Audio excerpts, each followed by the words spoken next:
Ал Токтогулдагы суу эле эмес, ал киши көмүр боюнча дагы айтты.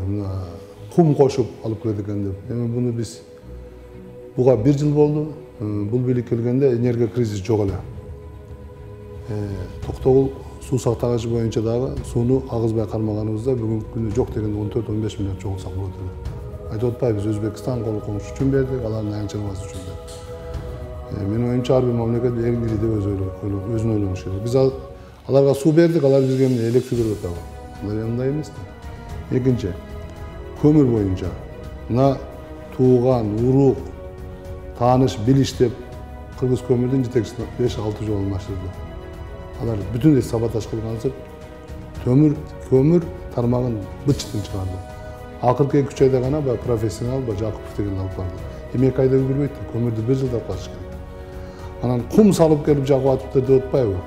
Андаларды камабайбы? Кармай албайбы? Саботаж кылды, камабайбы? Себеби камай албайбы? Себеби эгер кум кошкон чын болсо, ал дагы өзүнүн кишиси. 6-7 жолу кыргыз көмүрдү жетекчисин алмаштырды. Бул дагы бийликтин кишилери. Ошон үчүн камай албайт аларды. Цифровизация менен жеңебиз дейт. Бул болбогон кеп. Ошондуктан кризисте бул, энергия кризисте бул бийлик өзү жасады. Мына бүгүнкү күндө 4 сом дейт. 4 сом эмес, түштүктө 6-7 сом. 7,5 сомдон. Бишкектен 5.000 сом тегерге, 5.000-6.000. Буну монополисттер кармап турат. Кыргыз көмүрдү каалаган кишилерин коюп атса, түштүктө болсо көмүркенин 2-3 азамат кармап турат. Карьерде бул болгону 1330 километрге чыкканда 7.000 болуп атат.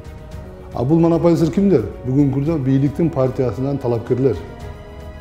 Буну биз элге ачык айтышыбыз керек. Ошондуктан мен көз карашым энергия кризиске толугу менен бийлик күнөөлүү. Бүгүнкү бийлик 1 жыл ичинде энергия кризис атайлап жасай албайт да, муну үчүн башка киши. Атайын энергия кризис өздөрү жасашты. Бул жоопкерчилик булардын мойнунда болуш керек.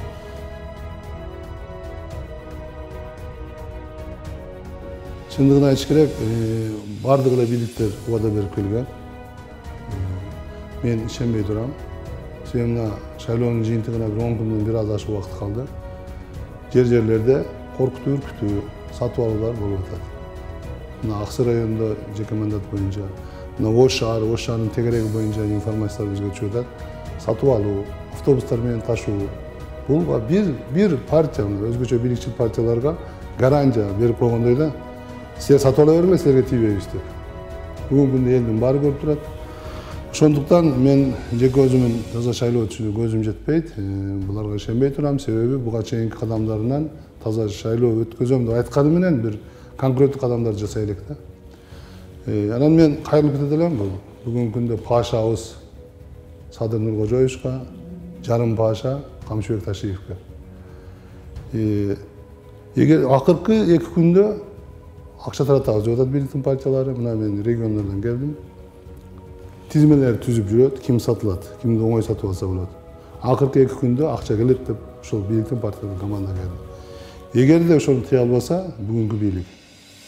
Мен оюмча 29 ноябрь күнү былтыркы акыбат сөзсүз кайталанат. Ошондуктан кыргызда жакшы сөз бар, эсиң бар детегиңди жап деп. Ушул сөздү биз былтыр Сооронбай Шариповичке айттык. Сиздин түбүңүзгө 2 партия жетет деп айттык. Мекеним Кыргызстан менен биримдик. Бүгүнкү күндө Мекеним Кыргызстан менен биримдик кайсы партияларда? Бүгүнкү бийликтин 3 партиясында. Булар Ата журт, Ишеним, Ынтымак. Бүгүнкү күндө шайлоого чейин ушул партияларга чара колдонуп, керек болсо бул партиялар шайлоодон четтетпесе, анда таза шайлоо болбойт. Анда биздин бүгүнкү бизди башкарып аткан паша Садыр Жапаров менен жарым паша Камчыбек Ташиевдин акыбалы оор болот.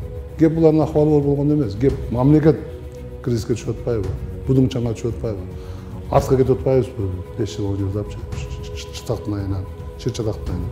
Ошондуктан мен буларга эскертип билдирем. Баягы өтө маани берип караш керек да, бул айткан сөзүн жасаш керек.